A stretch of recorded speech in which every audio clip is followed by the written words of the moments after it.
You're listening to the Home Staging Show podcast. I'm your host, Cindy Lin. This is a show where we talk about all things real estate, home staging, and selling a home to live and to sell. Welcome back to Season 6. This is Episode 7.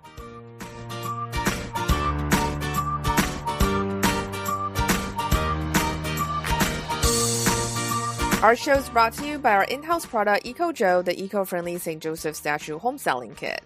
In real estate, there's a tradition to bury St. Joseph statues for good luck. But because the existing products on the market were made with plastic, we made an eco-friendly version named EcoJo.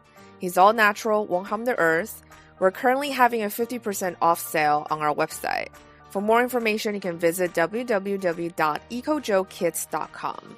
That's spelled ECOJOEKITS.com. This podcast is also brought to you by our Cash in the Cushions business courses for home stagers. If you're thinking about getting into the home staging business and not sure where to start, our Level 1 Launcher program is designed for those of you who are thinking about venturing into the home staging industry. This 90-page workbook clarifies frequently asked questions about starting a home staging business. It's also going to help you navigate the waters of the marketplace so you can avoid the common slip-ups. Our signature course, the Six-Figure Floor Plan, is designed to be a business in a box where I help you take out the kinks and guesswork out of building a profitable home staging business. We have one module a week for 6 weeks. You're also going to have the opportunities to ask questions and get support in our weekly office hours and private community. You can also upgrade the program by adding on a coaching package where you're going to receive additional support for your business after our course finishes. So in this jam-packed online course, we're going to go over systems, contracts, pricing, proposals, inventory, marketing, technology, and everything you'll need to start getting clients and book yourself solid. I'm going to show you the behind the scene of how I have built my home staging business from the ground up, which includes using worksheets, systems, scripts, and workflow that I've developed to build my business and also test it through my home staging business. You're also going to be able to see my pricing proposals, contracts, and basically every template I've ever created and used in my six-figure home staging business. The course goes live August 8th and the seats are limited, especially the coaching package. There's only 2 spots left for that. You can find out more information about the course by going to our website, stagemore.com/six-figure-floor-plan.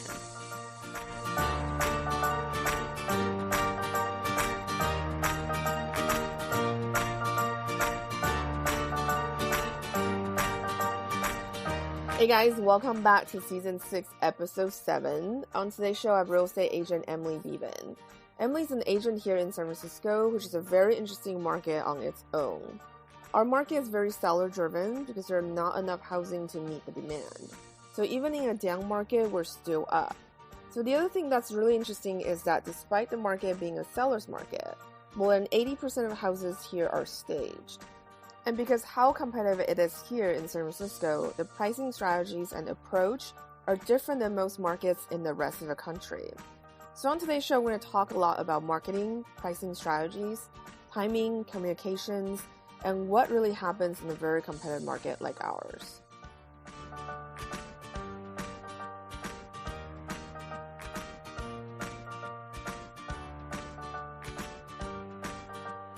So much for coming on the show, and I love your story about how you had convinced your parents to sell their home when you were just 16. Can you tell us a little bit about that? Yeah, so first off, thanks so much for having me on the show. I'm delighted to be here. I grew up in Northeast Ohio, and our family was thinking about making a move. We grew up in a great little neighborhood, but kind of had outgrown our home, and I just wound up, being 16 with my driver's license, driving around, and I found the perfect home in a nearby neighborhood that was just literally 5 minutes away, and my parents have been there ever since. I always kind of had a knack for picking out our vacation rentals. We always went to the Outer Banks in North Carolina every year, and so my parents gave me that job as well. But it really wasn't until, years later after college and cooking school and a long career in food and wine and marketing that I, came to San Francisco and really realized my passion for working in real estate and helping others find their place in the world. I think that's amazing. So how did you go from cooking school and a career in food and wine and into real estate? Yeah, that's a great question. So my husband's uncle is the general manager of Harcourts in New Zealand, which is a huge firm really in the rest of the world, but specifically in Australia and New Zealand. And he came to our wedding and, said, "Hey, Emily, have you ever thought about a career in real estate? I think you would be fabulous." And at the time, I had a successful career and was happy in marketing and working in public relations. But I was kind of looking for something that would give me the opportunity to focus a little bit more on my clients while also giving me some flexibility with my work. I find that I really, really love it because I'm the kind of person that likes to work a little bit every day versus having, a very set 9 to 5 schedule. I'm kind of a hummingbird, meaning I'm not necessarily a morning or a night person. I kind of like to work, at different times all during the day.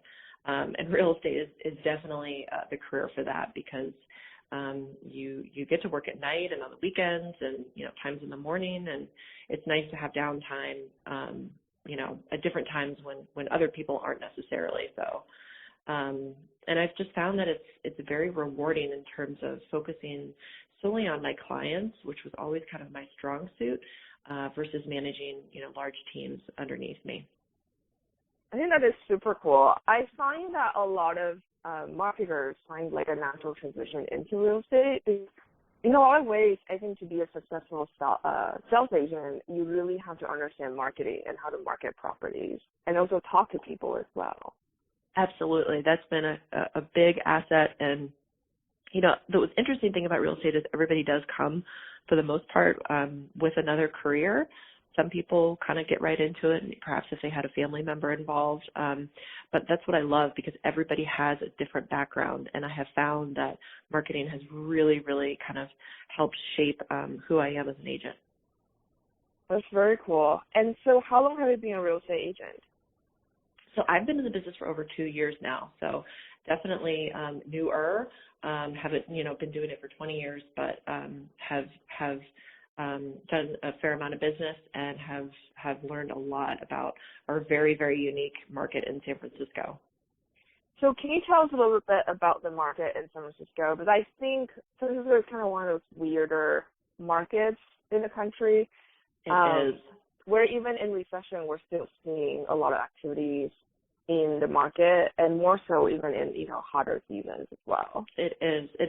And it's especially tricky for my out-of-state buyers who come over here and, they could potentially have a home, on the East Coast and they're trying to buy it in San Francisco. And it's hard to explain it to them because it is such a unique market. So just to kind of give you an update on what's going on now, we're in June of 2017. So last month, San Francisco reached a new record of 1.5 million for the median home. So May was very, very busy. And overall, we tend to be the busiest in the spring in terms of inventory and then the fall. We are not driven, like most real estate markets, by the schools. In San Francisco, we have a public school lottery, meaning you could live, let's say in North Beach, which is on the north side of town, close to Alcatraz and the water, and you could have to go to school, 20, 30 minutes away on the other side of town. So most schools are driven by that summer market. People want to get into the best school districts during the summer so then they can enroll their kids in the fall. So we don't behave that way per se. So overall, we're absolutely a seller's market. We have more people that want to live here than we have homes. So it really just comes down to supply and demand. The really interesting thing here is how we price our homes. We price low and sell high. Over the last 3 months, buyers have paid up to 22% over asking price. Our sellers really kind of tend to be more sophisticated and savvy on the selling process.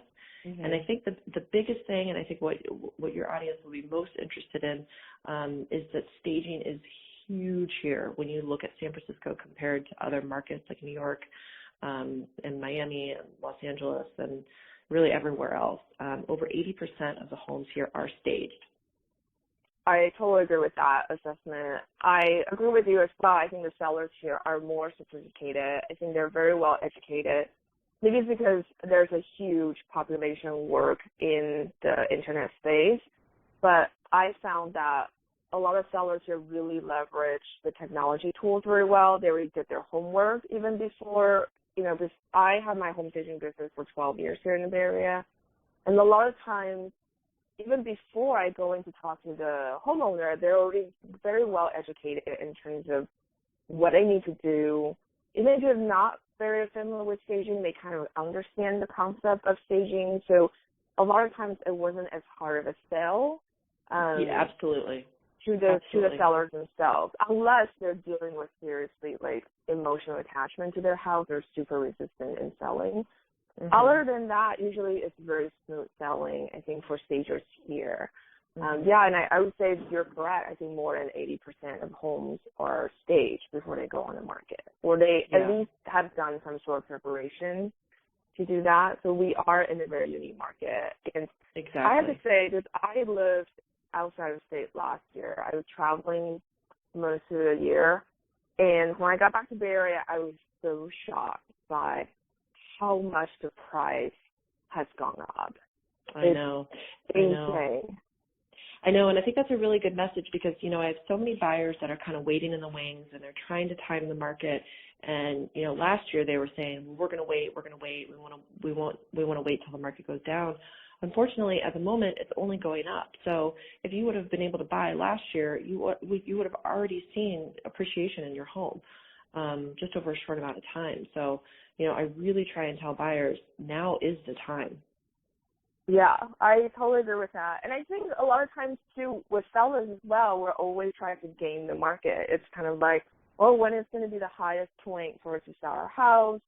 And vice versa. But really, you won't know until you pass that point. Exactly. Yeah, unfortunately. So what kind of service do you provide when you're working with your clients? Yeah, so really specifically for sellers, it's always different because they all have a unique set of goals.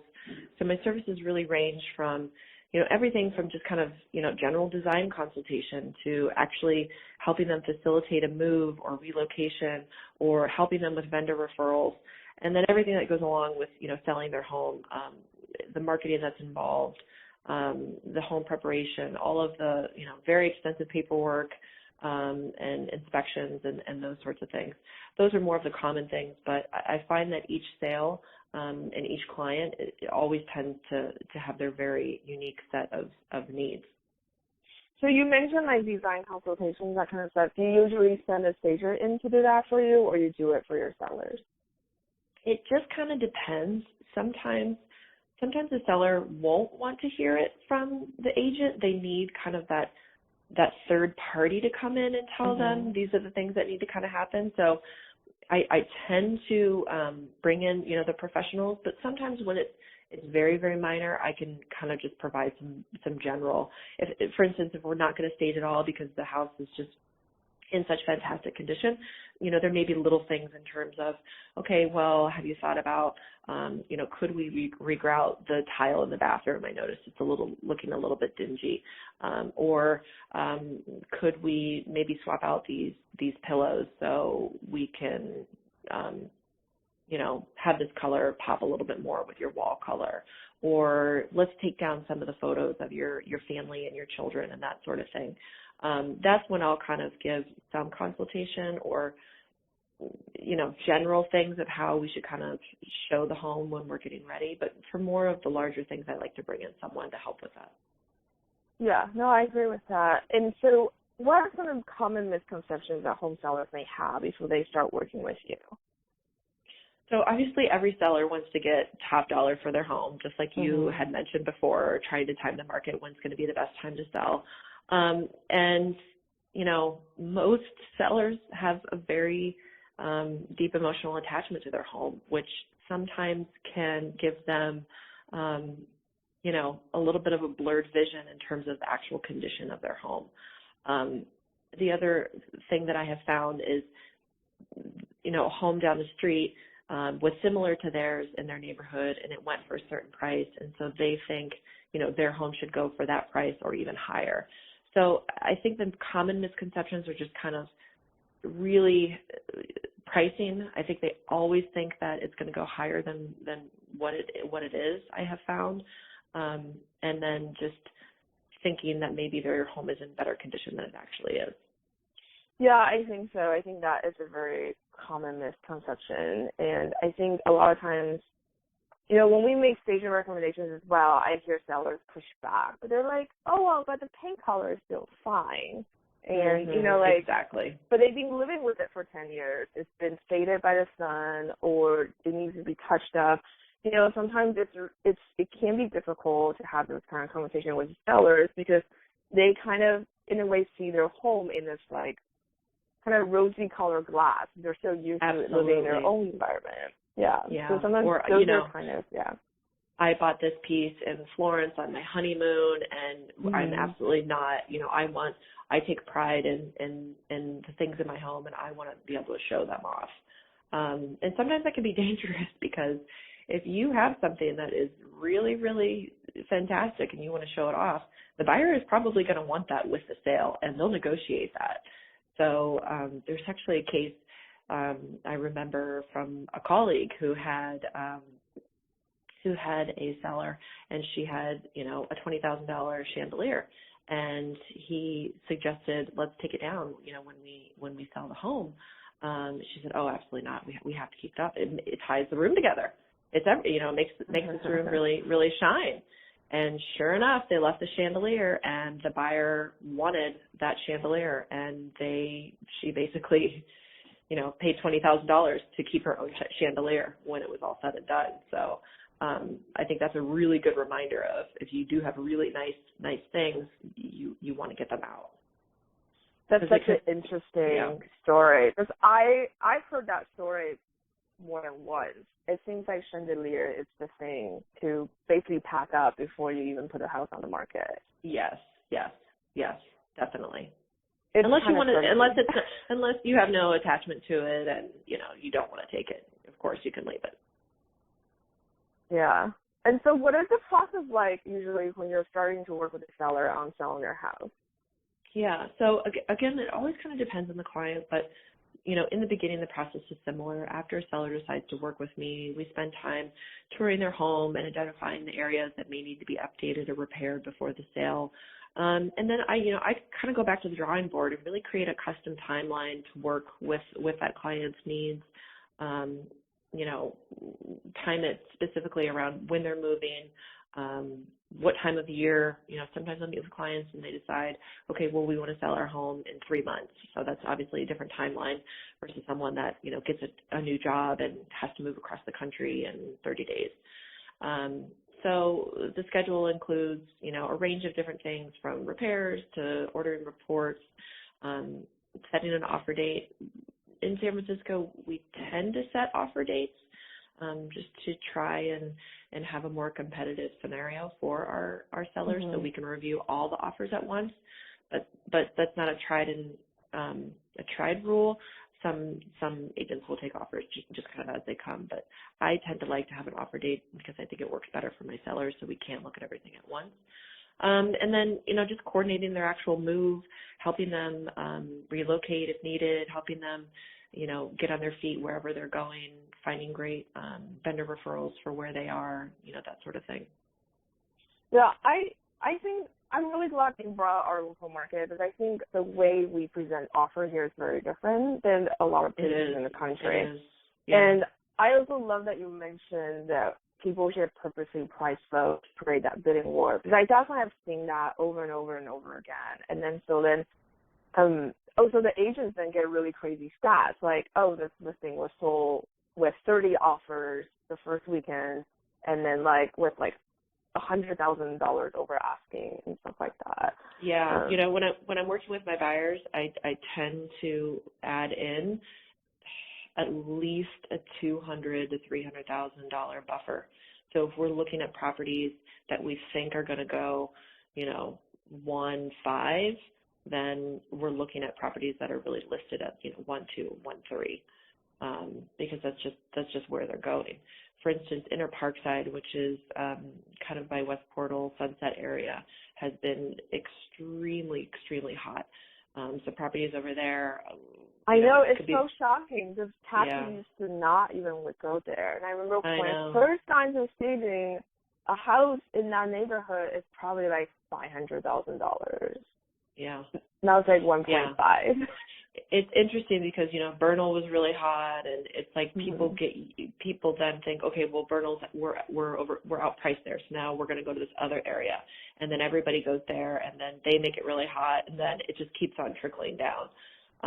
So, for instance, homes were listed over there for $999, and they're going for like $1,625, or even higher. So, wow, it's really, really interesting. It gives me goosebumps to hear pricing like that. Yeah, and the buyers have become used to it. So the real danger when you are working with a seller is if you price too high, because you mentioned the technology and how everyone is very savvy here in terms of technology. When they set up their automatic searches, whether they're using our really fantastic Compass app or they're using Redfin or something else, they have a dollar amount that's associated with that.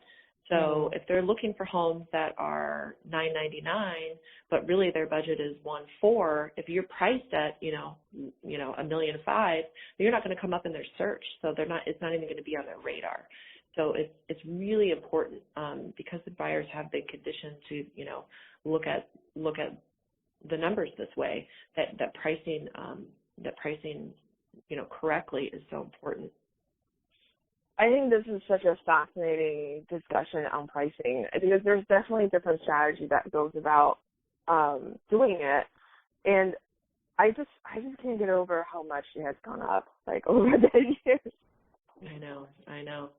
Well, we have, I think the stat last year is we had 30,000 new people coming into the Bay Area. I don't know how many were leaving, but it's a really, really hot job market, and we are seeing other areas outside of San Francisco kind of reap those benefits of real estate demand. So everything is just kind of going up in the area, specifically, Oakland, obviously everything in the South Bay, but even further out in places that are, close to a BART line, like even Vallejo and Stockton and Pleasanton has always kind of been attractive, but other areas further out in the East Bay are seeing more and more people wanting to be there.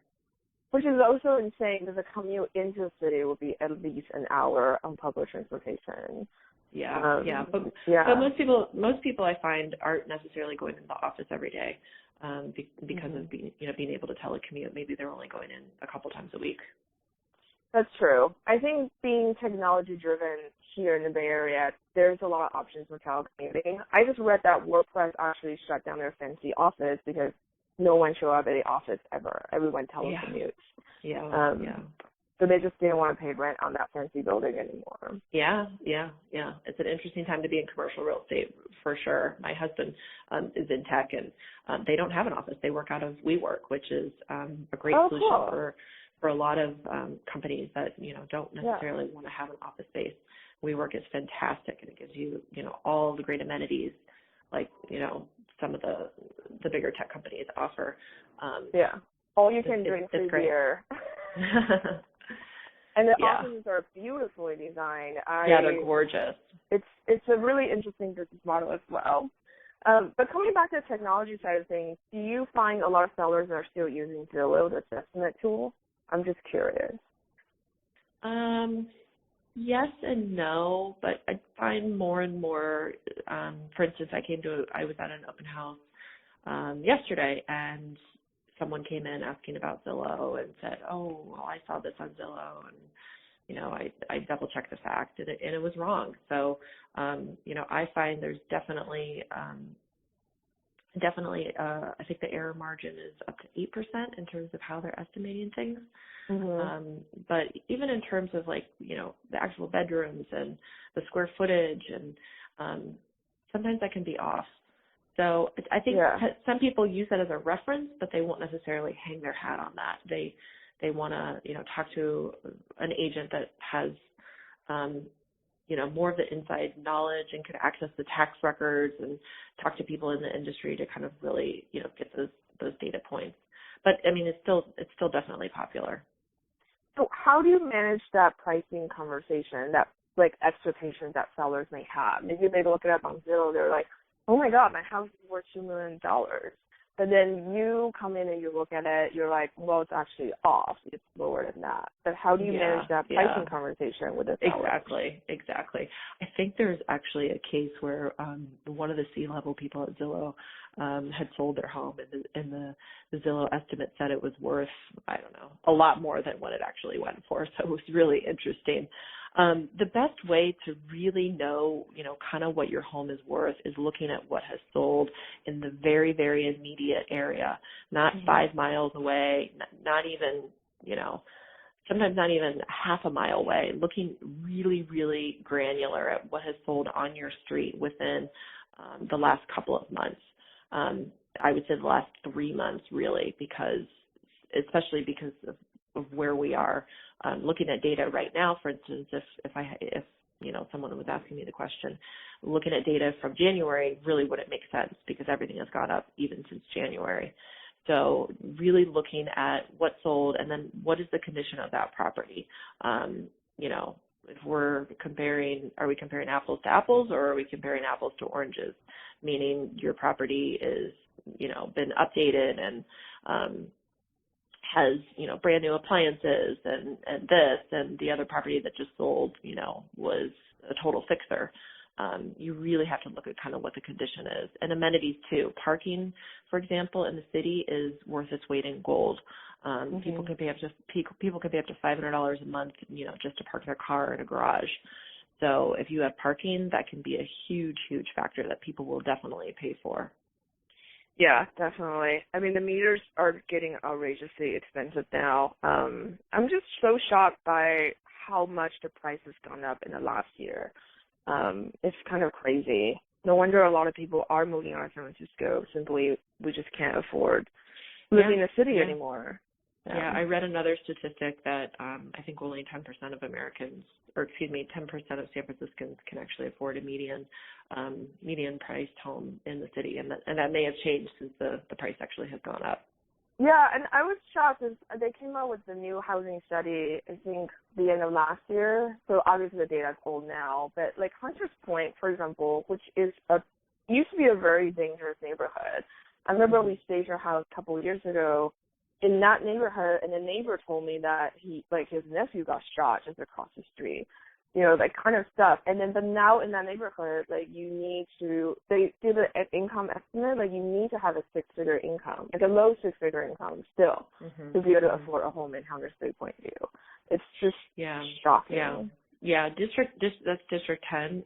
We divide our districts up into 10 districts. They're not associated with your voting district in San Francisco. They're separate. And District 10 has seen the greatest amount of appreciation over the last couple of years out of any district. So places like Bayview and the Excelsior are just exploding. Wow. So let's talk about finances a little bit as well. Like, a lot of times sellers may need to update their house a little bit. They need to touch up and spruce up the curb appeal. How much budget would you recommend the seller set aside for that kind of preparation? Yeah, that's such a good question, and unfortunately I can't give you like a hard and fast answer because it really does depend on what they need. I can tell you, some of the common fixes that we typically see and recommend would be paint and carpet and flooring, and that can cost, a couple $1,000s. Here in the city, there's still places that have brick foundation, so you could have an issue with your foundation, and that could cost, 6 figures. The most common that we kind of always recommend, and I think you alluded to this earlier, is the paint. And it has to be, a good paint job. I never recommend my clients to paint their own homes. Maybe it's because I'm such a terrible painter, and I've tried a couple times, and I think everyone must be a terrible painter. But I say, leave it to the professionals, because if you don't get it just right, you can see it, and it's really easy to mess up. Minor repairs like, fixing leaky faucets and toilets and that sort of thing are also things that we see. And then, regrouting the bathroom can really just, bring the tile back to life. So those are kind of the more common things. Yeah, no, I agree. And I definitely agree hiring a professional to paint instead of paint it yourself. Because I think, for me, because I kind of weigh value in time versus money. I mean, time is also money. So all the time you could be spending on other parts of your home to make sure, like, for example, packing everything that you don't need for the sale, stuff like that. That's a great point, because if you're thinking, okay, well, I don't want to pay someone to paint my home. I'm going to do it myself. I want to save money. That's a great point. Pay someone to do, cut the expenses other ways. If you, packing is relatively easy. You have some bubble wrap and some boxes, and that's kind of it. So, don't hire a mover. You can do it all yourself, and you can save the money there, but invest the money into the paint, because that will pay you back.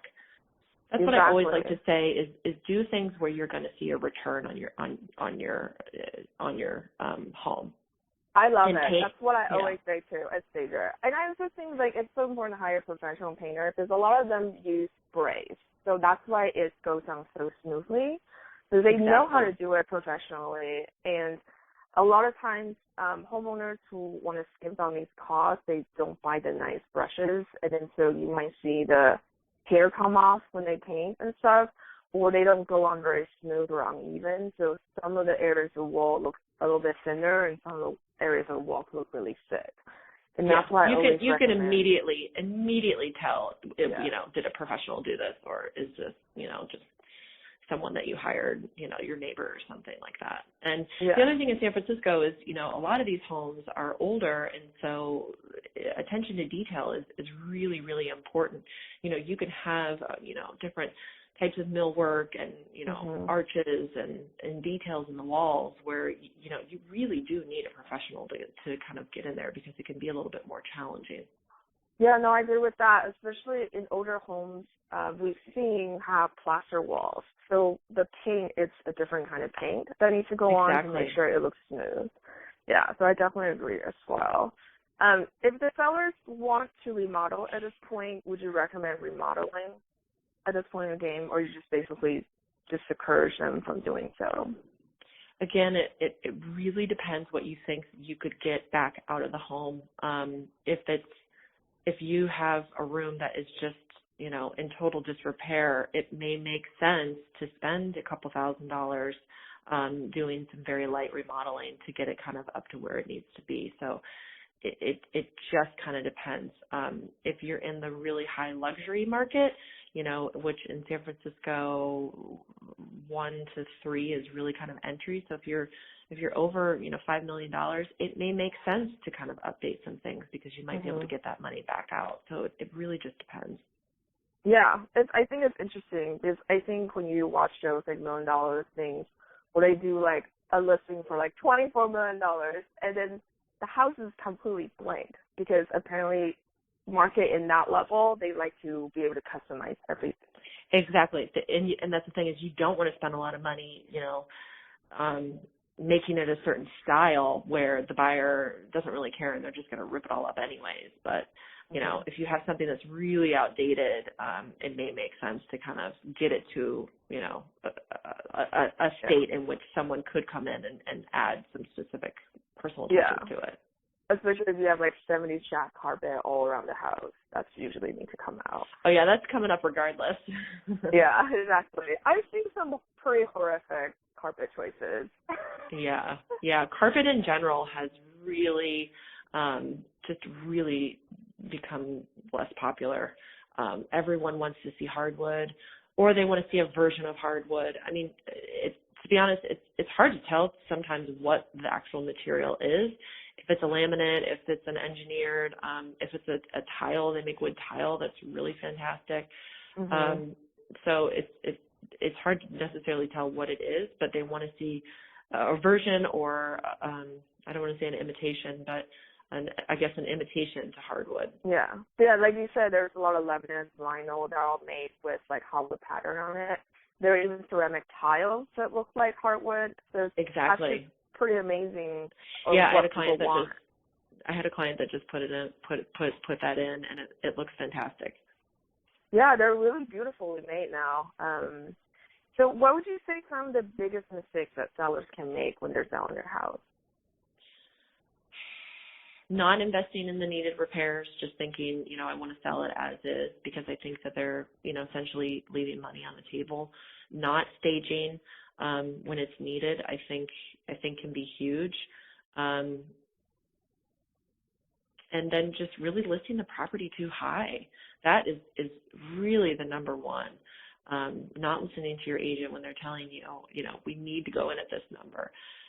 Really in San Francisco, you can't price a property too low, but you can absolutely price a property too high. And our market moves so fast. If things are sitting for longer than, if their days on market are longer than, 30 days, buyers and agents tend to just kind of look at that property and think, is there something wrong with it? So if you were priced too high and you're not getting any offers, your days in market are just increasing, and then you're just going to have less and less interest on the property. Yeah, that is unfortunate. I always say property is a bit like stale bread. When it's fresh, it goes up, everybody wants it. But once it's sits for a long time, no one will want it anymore. Yes. And then Yes. you're basically at risk for price reduction at that point, which is really unfortunate.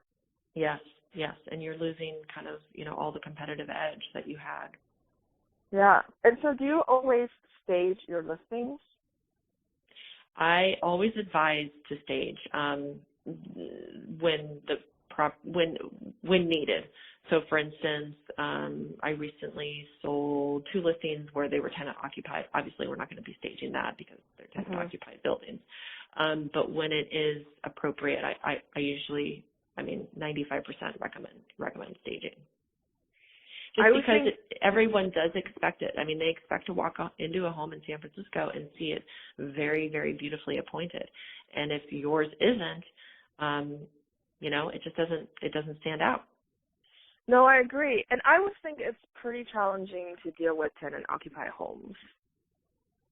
It can be, yeah. It definitely can be. You want to be very careful with that. You want to make sure you're always giving 24 hours notice. You're really accommodating to the tenants' schedules.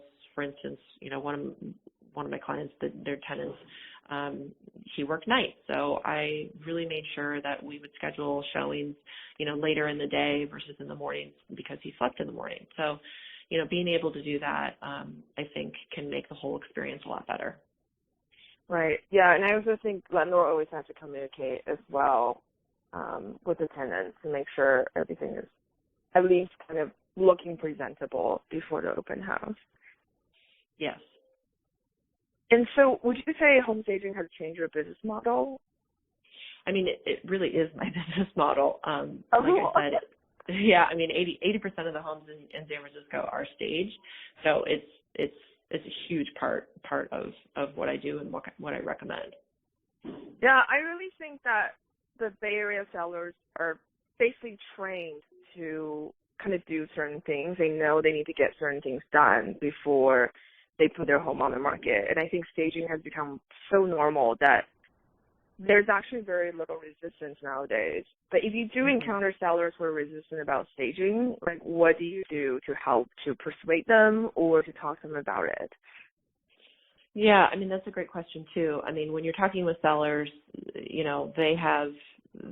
they're looking at the bottom line. They want to know how much money they're going to be able to get so that they can, move on with their lives and buy a new home or a new investment or whatever. So you really have to communicate them in terms of dollars and cents. So, if you invest, let's say $7,000 in staging, which is, a fair amount, you're going to potentially get, 5 to 10% higher of a purchase price. So they can kind of understand those terms. You put X amount in, you get X out. Exactly. And so when you have sellers who are dealing with the stagers, do they always hire stagers or do you have sellers that do the staging themselves? I haven't had anyone do the staging themselves. Yeah, I think having someone to stage it is pretty normal nowadays. Yeah. Well, yeah. At least I think in the Bay Area. Yeah. I haven't had anyone that says you mean they actually go and they stage the home themselves? Yeah, say they're living in a home and then instead of hiring a stager coming maybe do a consultation or do a redesign, they watch enough HGTV, or they've done enough research, or they have the design background, so they stage the house for sale themselves. Oh, yeah. Oh, I haven't encountered that yet. Maybe I will now. Oh. So if the sellers were to stage the homes themselves, like how would you recommend them to appeal their homes to the buyers? Oh, great question. Yeah, that's a great Bay question. Area has so many different neighborhoods. I mean, you can be in Soma, down by the water, versus like on the other side of the city in like in the park side that we talk about. That's two different market and two completely different demographics. Mm-hmm. So I think that's a really good question. Sitting down with them and really hearing from them, what are the best aspects and the best features of this home? What did you enjoy the most out of this home? So if their answer was, for instance, I loved sitting in the morning, on my little sofa insert on the bay window looking out over the Golden Gate Bridge and reading. So you would want to highlight that or, something along those lines. So creating a really, really cozy nook with some rich pillows, a really fantastic cozy blanket, putting out some books, maybe a mug and a French press to kind of, show the buyer this is, a great place to curl up and, have your coffee and enjoy this really fantastic view. If the seller says, the best feature of this home were the views. I loved having dinner parties in my dining room and being able to look out on the financial district with all the bright lights. Then you would want to make sure that you have a really great dining room that fits the space. And you'd want to highlight the view. So you'd want to pick out accents that really allowed you to see the view. So that means, for instance, you'd want to have really low flowers, especially for the photography. Oftentimes, stagers tend to, not the good ones, but they'll have vases that'll kind of hide the views. So when you're seeing the photos, you don't get to see the view. So you want to pay attention to kind of those small details.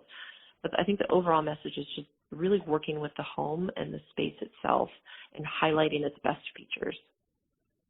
I love that. I think that's something that a lot of people don't think about. I mean, even the smallest detail, like having a floor arrangement that is too high, that just reminds me of that commercial, like that IKEA commercial where this woman was like readjusting all these different things on her dining table, and like when they had that commercial where the dinner party actually happened, there was a reason because one of the guests was very short, so she didn't want this huge arrangement that blocked her. Yes. Yeah, so little details like that I think really builds up the marketing, I think, for the home as well. They They do. Yeah, and like you brought up such a good point, is that a lot of times the way we see the home too is different than how the camera sees it. That's why when we see a really tall full arrangement, we don't really think about it, but a camera, it will see that it's blocking the view. Yeah. And I think you kind of hit the nail on the head. Every home has a story to tell, and you wanna tell the best story of that home.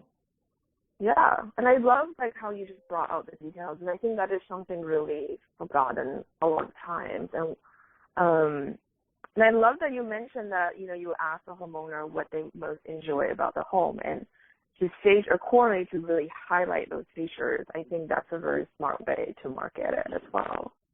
Oh, thank you. So do buyers always want a turnkey home nowadays?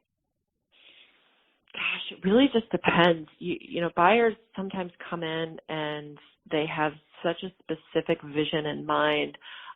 Oftentimes, I think buyers want something that is Victorian or Edwardian or something that really kind of represents San Francisco. We have so much beautiful architecture here. So you have that particular buyer. Often you'll have someone that wants something very turnkey. We have a lot of condos right now on the market. There's a lot of new construction, and those are very turnkey. They want to be close to the BART. They want to be close to transportation, and they want to, be able to just kind of move right in and not put any work into it. oftentimes you have buyers that want to, add their personal touch, or they want a, renovation project. So you'll have someone that's, specifically looking for fixers, or someone that's looking for a deal, and they can kind of, make the home their own. So again, it kind of depends. Yeah, no, I agree with that. And then, so do you find that different generations of buyers behave differently as well? Good question. I mean, sure. I work with a lot of families, people that have young children. So, space is huge for them. Everybody seems to kind of want the mythical 3-bedroom. We don't have a lot of 3 bedrooms in the city, but when you have kids, having 3 bedrooms is really, really important. So space is really important to them. Older generations tend to want less space, and they don't want a lot of stairs. Some buildings in the city can have a lot of stairs, and that's a big turnoff for people that kind of want more easy access, or they want to be able to have a garage. So definitely, I think different generations are looking for different things for sure. Is it pretty universal that people don't want to live on very steep hills in San Francisco? Oh, that's a good question. Not necessarily, because, the steep hills have the best views. True. And a good workout. Exactly. Yeah. Exactly. Yeah. I live in Nob Hill, and I've been here for about 6 years now. And, when I first moved to the city, the hills were just, unfathomable. And now, I'm climbing the steepest hills with my 20-month-old son in the stroller with, 3 bags of groceries from Trader Joe's. And I tell you what, I certainly don't need a gym membership, because it definitely keeps me in shape. Oh my God. Just to hear that makes me want to go eat ice cream or something. That sounds tiring. That's amazing. Good for you. You must have bunch of steel at this point, living in Nob Hill. That's really cool. So what are some of the biggest lessons you've learned as a real estate agent? Oh gosh. Learning this market and how unique it is, I think, is really, been a lesson. Certainly, I've seen agents come from other places, and it's a big learning curve, because we definitely do things a lot differently. A lot of the things that I learned when I was working in client service, in marketing and PR have translated, and it's just a little bit different here. But it's listening to the clients and really, really understanding their motivation, and also kind of navigating the emotional aspect of things. When you're working with clients, let's say with marketing, and they're working for a brand, they're not spending their own personal dollars. They're spending the brand's dollars. So things are just different. When you're spending your own money, and it's, for most people, it's the largest investment that they have, it's much, much different. So being able to kind of navigate the emotional attachment that's associated with money, I think has been a really, really good lesson. I think that's a really amazing point, because I definitely see a lot of sellers who, we had money coaches that came on the show to talk about money blocks and stuff, and a lot of times too, I've noticed sellers as well, if they're really resistant in selling, they're really resistant in any recommendations that we make as professionals, and in a way they're purposely just blocking their own money energy in a way. It sounds very spooky, but I think no. I'm big time into law of attraction, and that's huge. That's a really good point. Thinking of abundance, and more money is going to be flowing into my life through this sale, and these are the things that are going to kind of channel that. I'm right there with you. Yeah, and then we noticed that with sellers as well, and a lot of times too I think it's the circumstances they're experiencing. Because I think one of the things I didn't realize until I got into real estate is that people don't necessarily sell houses because of happy occasion. They just got married, or they're growing their family. A lot of times people are selling because somebody had passed away in the family, for example.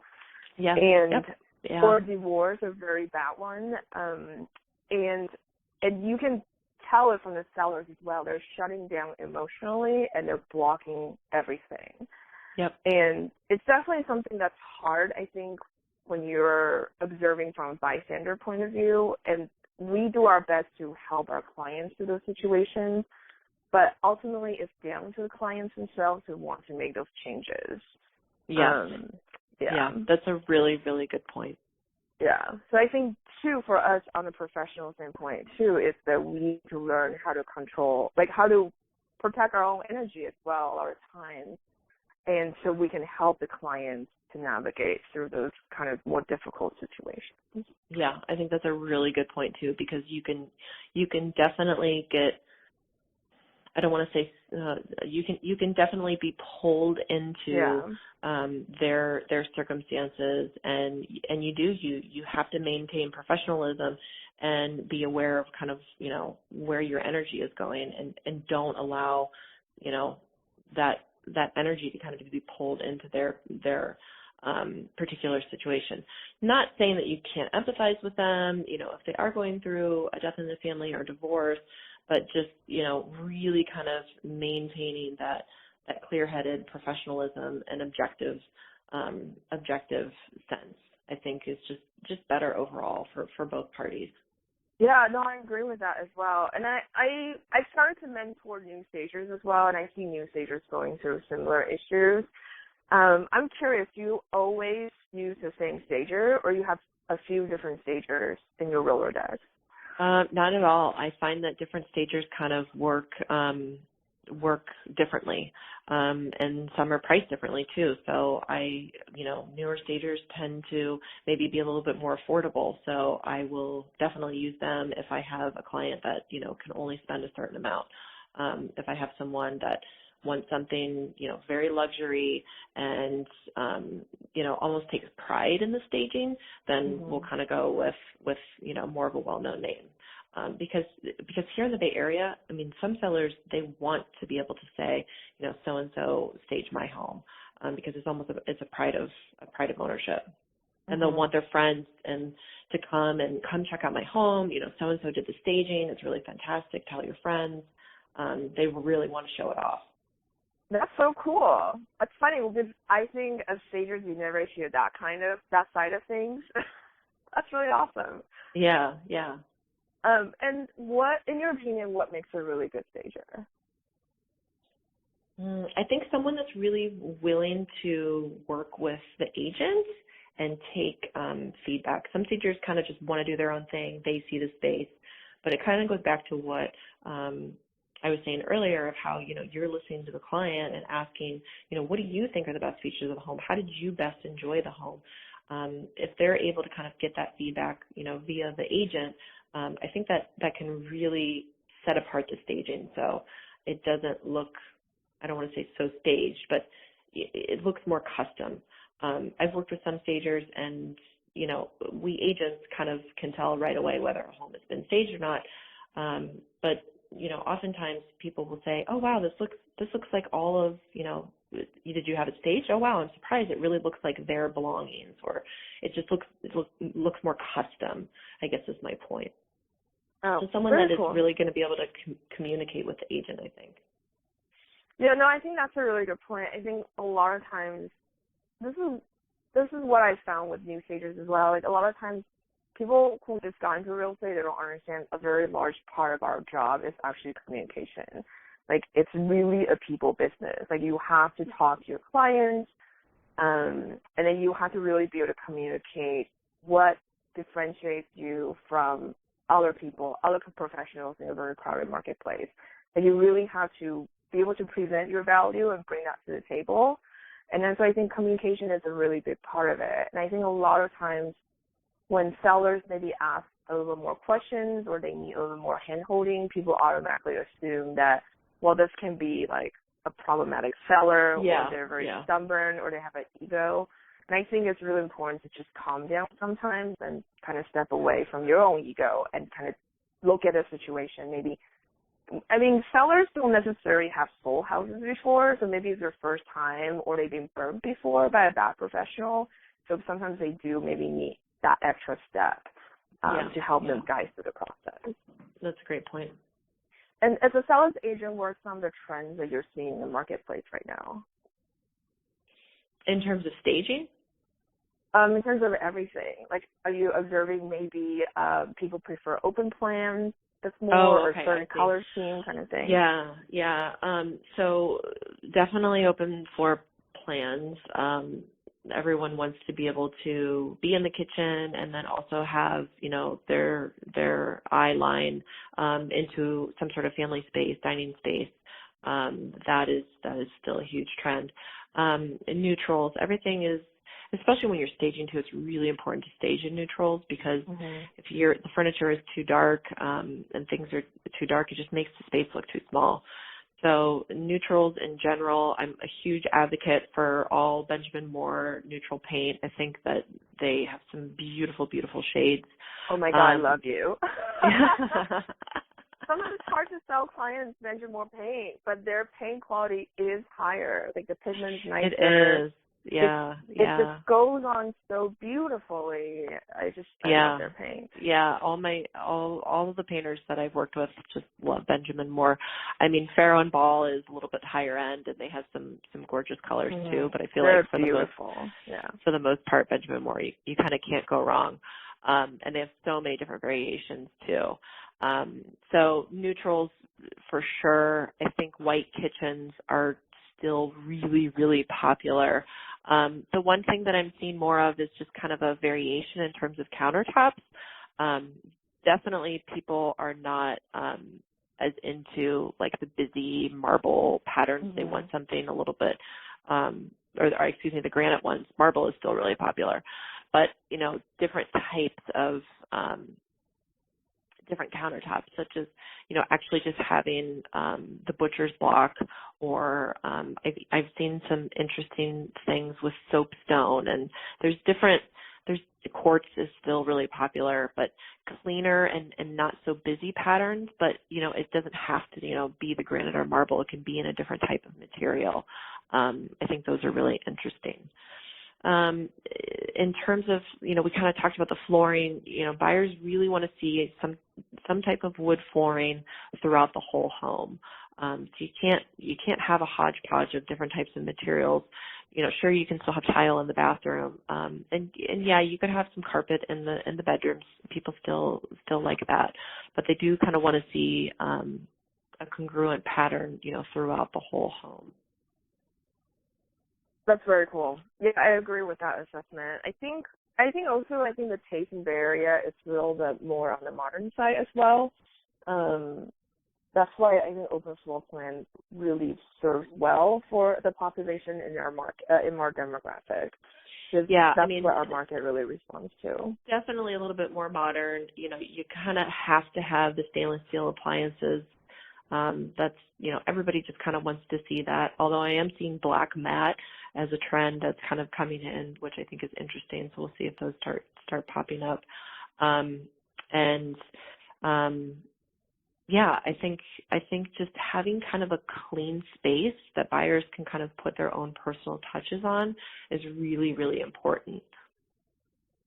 I think that's great. And then when it comes to selling a house, are there some sort of universal feature and factors when it comes to selling homes? What do you mean? Like what are buyers usually looking for, I guess, that's what I'm asking. Are they always looking for, are they looking for a yard always, for example? But I guess that's really different based on different demographics. And I think down where we are in the peninsula, almost buyers always want a yard because most people who are looking for homes down here are families. Got it. Good question. Yeah, so, going back to, what buyers are kind of looking for in San Francisco, it obviously depends, but, I think what the yard is to the South Bay, the garage is to San Franciscans. Although there are some people that don't have a car altogether, but, I think most people still have one car in their family. So having a garage can kind of be a make or break for some people. Yeah. I like that you brought up the mystical 3-bedroom, because when you said that, I started thinking about it. I was like, yeah, that's true. I don't think I've staged I only have staged that many 3-bedrooms in my 12 years. It's Yeah. very, very rare. It's usually a 2-bedroom, a 1-bedroom. Yeah. Or it's a 2-bedroom, but then, there's an in-law or an unwarranted space, which is really, really common in San Francisco. Yeah, but never a real 3-bedroom. Yeah, it's the real 3-bedrooms are a little bit harder to find for sure. Interesting. So in your opinion, what is the number one cause that a house doesn't sell? It really just always kind of comes down to price. If a home is correctly priced, it will sell, especially in San Francisco. Awesome. And so my last question for you is, what is the one tip you'll give to homeowners who are thinking about putting their home on the market? My one tip would be, especially in San Francisco because things move so quickly, is if you could move out before you put your home on the market, that would be ideal. Yes, but it's hard, though, I think, to have that conversation with sellers because they will be like, where do I go then? Yeah, so it's interesting. We actually just had this conversation here at Compass. Some of my colleagues, a lot of them actually, will wind up putting them up in an Airbnb for a month because their home is going to sell in a month. So getting them out of the house, putting all of their things into storage, ideally finding them a new home would be perfect. But putting everything to storage, getting it staged, and then putting them up in an Airbnb, or some people will actually go on vacation. They'll kind of time that around it. So then maybe they're only in a Airbnb for a couple weeks, and then their home will be sold when they get back. That's pretty cool. I mean, if you can time that perfectly, that would be amazing. Yeah. And do you want to elaborate a little bit more why we don't want sellers? It's not like we don't love the sellers, but there are certain challenges when sellers are living in stage homes. There are. I mean, certainly from your perspective, there could be damage to the items if it's staged and they're living in it. There's always that, they could wind up damaging some of the items. So there's that factor. And it's just so much easier because not everyone can come to the open houses on Saturdays and Sundays. We typically do them in the city. People want to be able to come by, before work, after work. We also do Tuesday broker tours where we have all the brokers in the city come through the properties and look at them. So it's just, coordinating schedules of when you're showing the place can be challenging, especially if you have a family and, cleaning up each time, putting away toothbrushes, putting away your toiletries, making sure the kitchen is cleaned up, that sort of thing. It can kind of be disruptive. So if you're not there, and I know what you mean, you don't want to say like we're kicking you out of your own home, but I think it does make it easier because the end goal is to sell your home as quickly as possible, and to reach that goal, this will definitely help. And also, I think for sellers' point of view too is that it does not disrupt your lifestyle as much as you would living in a stage home. Because the upkeep is hard, to be honest. Exactly. Yeah. You basically always have to keep the house almost at a pristine state. And if you have children, that is very hard. Very to do. challenging. And if you cook, you can't cook smelly foods because they will linger around for the open house and you'll turn people off.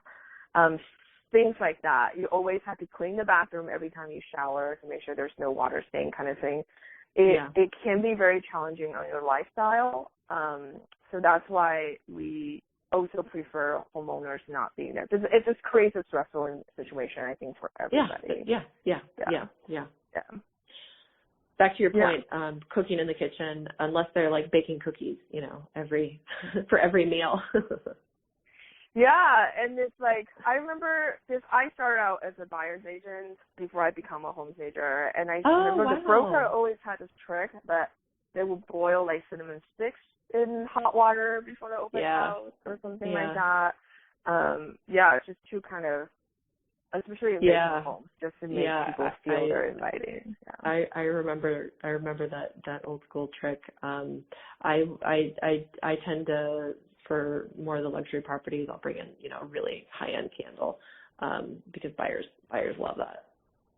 Yeah, it's kind of funny because I think once you've been in the market for a long time, you kind of learn all these different tricks, like kind of different, like what different demographics like, basically. Yeah. It's kind of funny. There's kind of these little like quirks that each, I think, demographic has.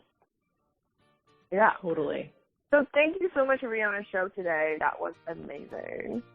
Yeah, I had so much fun. Thank you so much for having me, and I look forward to talking with you soon.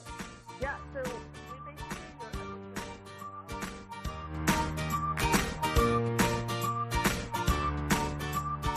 Hey, so that's it for today's show. Thank you so much for listening. If you haven't left a review on iTunes, please do so. We don't generate any income or sponsorship from the podcast, so it's very time consuming to do interviews and edits and all that good stuff. So if you enjoy the show, please do leave a review. It not only helps us establish our credibility to get more awesome guests, it also encourages us to keep going. And as usual, feel free to ask any questions on the show notes or in our private Facebook group. You can find the show notes by going to www.stagemore.com/podcast. So that's it. Have a fantastic week and happy staging.